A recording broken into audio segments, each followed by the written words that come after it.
안녕하세요. 반갑습니다. 오늘 행운력을 키우는 습관 9번째 날입니다. 두 가지를 생각을 해 보겠는데요.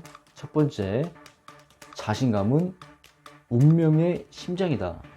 자, 그만큼 자신감이 중요하다는 부분을 이야기하려고 하는 부분이 있겠죠.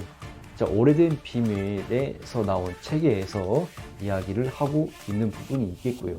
저 또한 행운력을 향상시키기 위해서 영상을 찍고 저 자신을 보는 부분이 있겠죠. 어떠한 일이, 원하지 않는 일이 반복적으로 일어난다면 자기 자신에 대해서 매우 많이 모르고 있다는 것으로 인식을 해야 한다고 합니다. 자신감이라는 것은 자기에 대해서 신뢰감뿐만 아니라 자기 자신을 잘 알아가는 그 부분이라고 말을 했을 때, 오래된 비밀에서 이 세 가지를 알아야 한다는 부분을 이야기를 하고 있습니다. 자, 첫 번째, 싸우지 않고도 소망을 이룰 수 있다. 나는 행운을 얻을 가치가 있는 사람이라는 것을 알아야 한다는 부분입니다.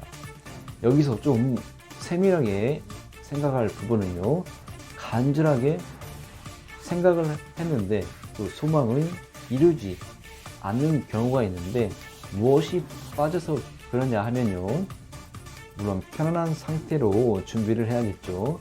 하지만 몰입이라는 부분이 빠지면 그러한 목표와 소망이 이루지 못하는 부분, 생각해 봤을 때 이러한 부분들을 만들어 가는 데 있어서 마음가짐은, 첫 번째 알아야 할 것은 나에게도 행운을 얻을 가치가 있다는 부분을 더 생각을 해야 하고 알아야 한다는 부분입니다.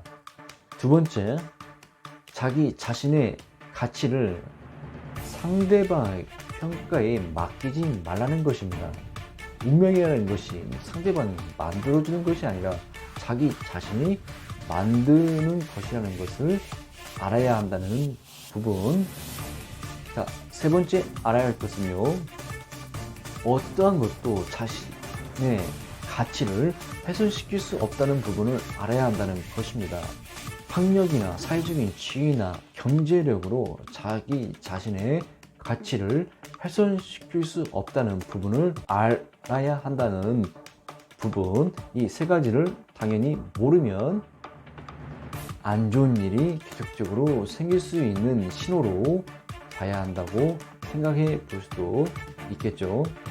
자, 오늘 행운력을 키우는 데 있어서 또 다른 면은 어떤 부분이 있겠냐면요, 운의 큰 흐름은 개인이 통제할 수 없다는 이 부분입니다. 운의 큰 흐름이라고 느껴지는 그런 상황이 있을 때 마음가짐의 상태는 불안해하거나 또한 통제하거나 변화시키려는 그러한 부분이 아니라, 그 상황 속에서 자기 자신에게 유리한 부분, 작은 유리한 부분을 찾으라는 것입니다. 자기 자신에게 작은 유리한 부분은 각자 상황에 따라 다르겠죠. 감정 상태는 작은 것의 기쁨과 작은 것에 감사하는 그런 부분들이 있어야 되지 않을까 생각을 해 봅니다. 행운력을 키우는 습관 9번째 날로서 더욱더 행운이 업되고 향상이 되어서 같이 행복한 삶을 이뤘으면 좋겠습니다. 감사합니다.